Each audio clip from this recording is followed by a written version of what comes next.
અમે તમારી ભેગા થઈ, થાવ બેઠા. અને હિંમત આવી અને ચાલુ કરી દીધું. તો ઘાટને પાયો ખોદ્યો તો એટલે બાપા હતા કરુણાશંકર બાપા હિમનગરવાળા, અને વિધિ કરવાની. આ બધા ભેગા થઈને ત્યાં ગયા તો બરાબર બાપાને થોડુંક ઓછું દેખાય એટલે સીધા હાલ્યા ગયા, પાયામાં સીધા ઉતરી ગયા.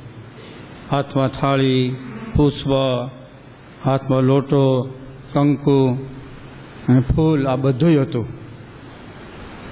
બીજા હતા પાછળ હતા થોડા. ત્યાં તો ખબર પડી કે બાપા અંદર બુરાઈ ગયા. તો કાંઈ થઈને ઓલા આમ હરિભક્તો નદીમાંથી હેઠે ઉતર્યા તો બાપા હલ્યા, હાથમાં લોટી હતી, પાણી જોઈને જો, અને કે મને કે કાંઈ થયું નથી, કેમ થયું ભગવાન જાણે. હંમેશને માટે દરેક કામની અંદર કસોટી પહેલી હોય છે, અને એની અંદર જો આપણે પ્રસાર થાય તો આપણી જીત સર્વ પ્રકારે થાય. પાઇપના બનાવે ને પાણીના પાઇપ, એમાં પ્રેશર આપે. સિમેન્ટનો હોય તો ભલે કે પ્લાસ્ટિક જે હોય એની અંદર પ્રેશર આપે કે કેટલું ખમશે, આથી વધારે પ્રેશર થાય તો તૂટી જાય. એમ ભગવાન ક્યારેક આપને માટે આમ ક્યારેક કસોટી લેતા હોય, ન લે એમ નહીં. કોઈ એમ કે હું નાવ ધોઈને પૂજા કરું, મારી માથે કસોટી તે બીજા કેને માથે હોય? આપણો છોકરો હોય વાતમાં આવે તો આપણે ન મારે બીજો કોણ મારે? બીજો મારે? કોઈ ના મારે બીજો. એમ ભગવાન કસોટી લે એ આપણા હિત માટે છે, અને એની અંદર પ્રસાર થવું ને આ નામ ભક્ત કહેવાય. દુઃખ આવ્યા પહેલાં મને રેડિયું નાખવા, તૂટિયા વળી જાય તો દુઃખ હોઈ જવાનું છે? વધારે આવે દુઃખ આવે અને સામે સામનો કરો તો પીછેથી કરે. પણ હજી જુનાગઢ તાવ હોય અને અહીંયા ત્યાં હોઈ જાય. તાવ તો હજી જુનાગઢમાં હોય, ત્યાં બધી માટે તૈયારી કરવા જો. તો ઓલા નિરાતે આવે ને, સ્વામી કહેતા ને, ઘરમાં હુતા હોય, સોર આવે, બહાર નીકળો અને પડકારા મારો તો વહી જાય, પણ ઓઢી જાઓ તો સાનું મને કામ કરી લે કે આ બી ગયો છે. એ સમજી જાય ને બી ગયો, હાલો આપણે જે કામ કરવા આવ્યા છે એ કરી લ્યો નિરાતથી, શાંતિથી. કાલને ભક્તોએ કીધું હતું,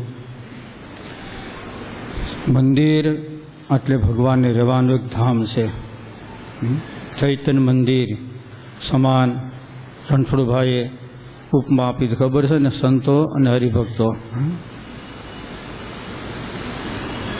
આજે હરિભક્તો બેઠા, સંતો બેઠા છે, એ ચૈતન્ય મંદિર છે, એના થકી બીજું મંદિર થાય.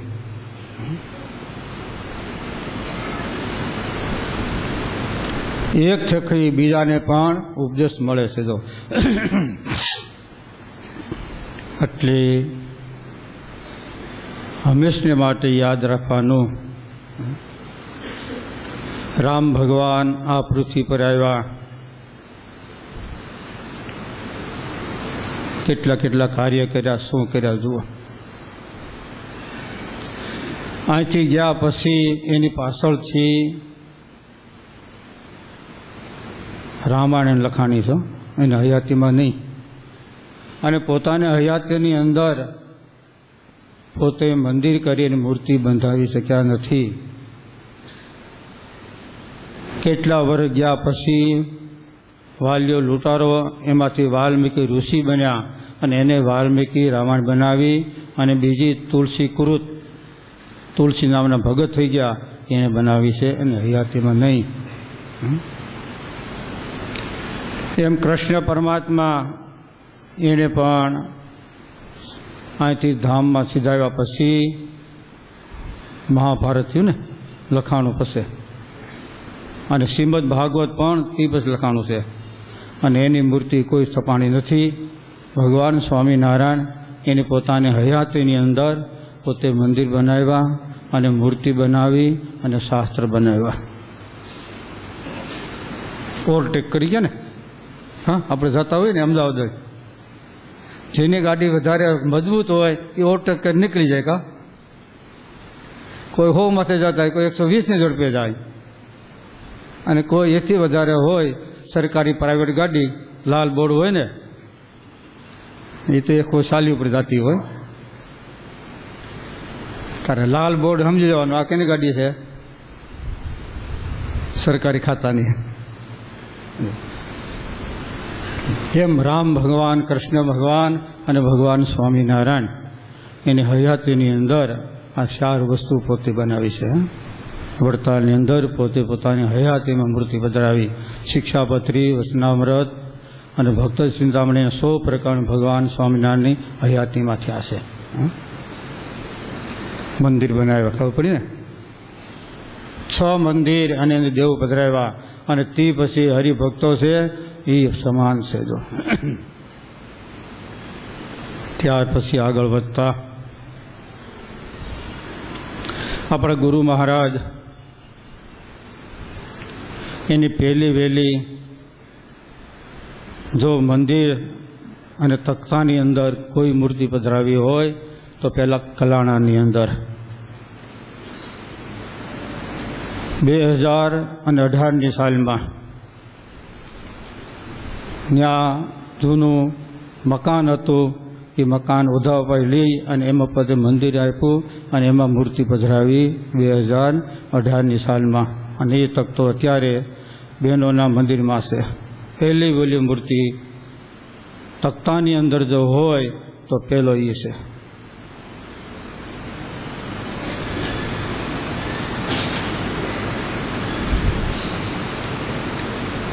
પોતાને હયાતાની અંદર સાક્ષાત સવિતા સ્વામીએ પોતે બનાવી છે.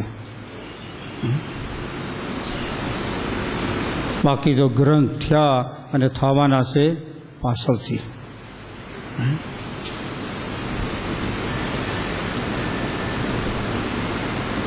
બધું થવાનું છે પણ હયાતીમાં નહીં. જેટલું હાથે એટલું સાથે. બરાબર ને? જે વસ્તુ આપણે નિરખી છે, જોઈ છે, જે વસ્તુનો આપણને અનુભવ થયો છે એ વસ્તુ એને આપણે નેત્ર કેન્દ્રિત કરવાની છે, દ્રષ્ટિગોચર કરવાની. જો આવી સ્વામીની મૂર્તિ હતી, સ્વામીને આવી ક્રિયાઓ હતા અને સ્વામીના આવા આશીર્વાદ હતા. અને એ આશીર્વાદને પાત્ર આમાં હરિભક્તો બેઠા છે. જો પૂછો, ડૉક્ટર સાહેબને પૂછો, એને વાત કરીને સ્વામીએ જો એમ કહેતા હતા કે પરીક્ષા મારે દેવા જ આવી હતી, સ્વામીને પગે લાગીને ગયો, પાસ થઈ ગયો. જો સ્વામીના આશીર્વાદ લીધા.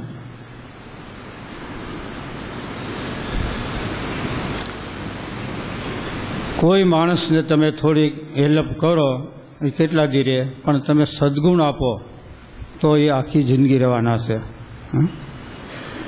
સારા સંસ્કાર આપ્યા છે ને તો આખી જિંદગી યાદ કરશે. એમ એને સ્વામીના આશીર્વાદ અત્યાર સુધી એને જિંદગીની અંદર એક નમૂના તરીકે રાખ્યા છે કે હું જ અહીંયા ડૉક્ટર થયો હોય તો એનું કોઈ કારણ હોય તો જોગી સ્વામી મહારાજ એના આશીર્વાદ છે.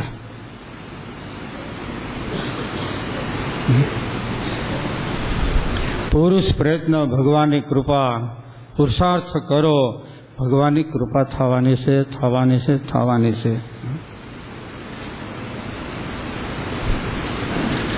પણ પુરુષ પ્રયત્ન આપણી શ્રદ્ધા. પુરુષ પ્રયત્ન એટલે મહેનત નહીં, પણ મનનું ધાર્યું મૂકવાનું. એ શરીરથી શ્રમ નહીં કરવાનો. શરીરથી કોઈ પ્રકારની તપિયત ઉપાડવાની નથી, કોઈ તકલીફ લેવાની નથી. તકલીફ લેવી હોય તો આપણા મનથી. મનનું ધારું મૂકવું એ મહાન કઠણ છે. ગુણાતાન સ્વામી લખ્યું, ઊંધે માથે તપ કરવું એ શ્રેષ્ઠ છે. પણ બીજાની આજ્ઞામાં રહેવું એ મહાન કઠણ છે. બહુ કઠણ છે.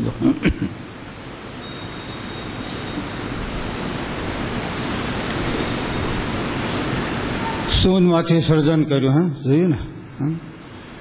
સ્વામીને ગયા. સ્વામી કે પેલા સા પીવાના રકબી પેલા આવતા ને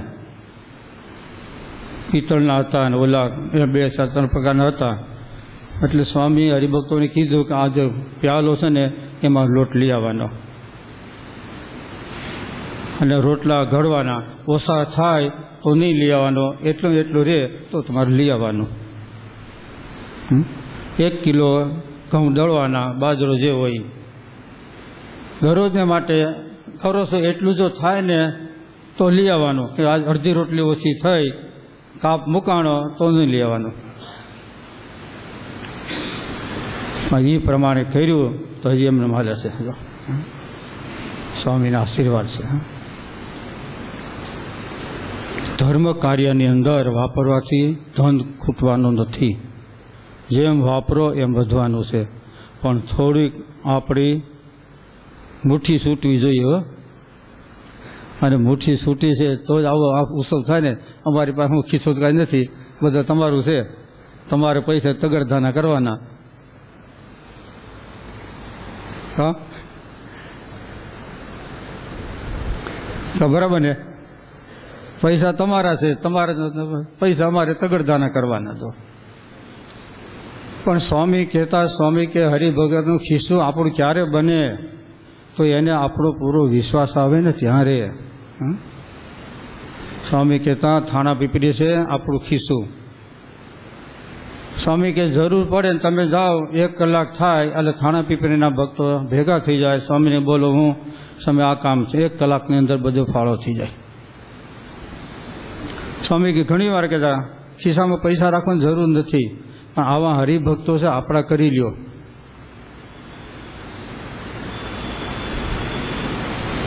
બોલ પડ્યો અને હેઠે ન પડે.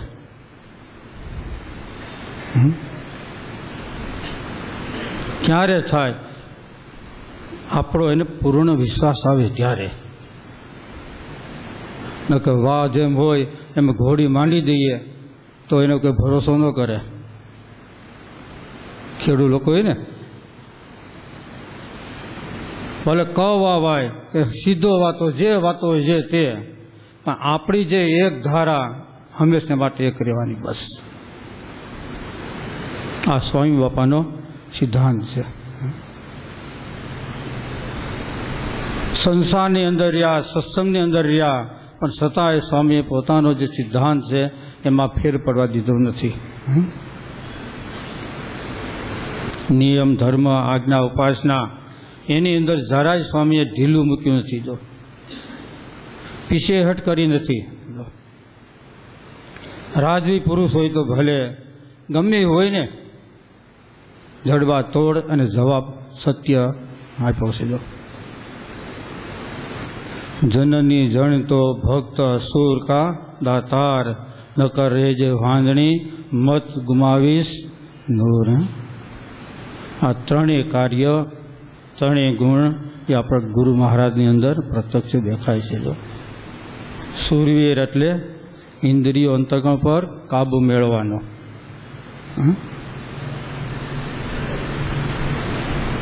સ્વામી વાત કરતા, વેરાવળ ગયા, અમે 2 દિવસ રોકાણા, અને જાદવજી શેઠ ઘીવાળા એ સીધું લઈ આવે, પણ ન્યાનો ભગત એ થોડોક આડો હાલે.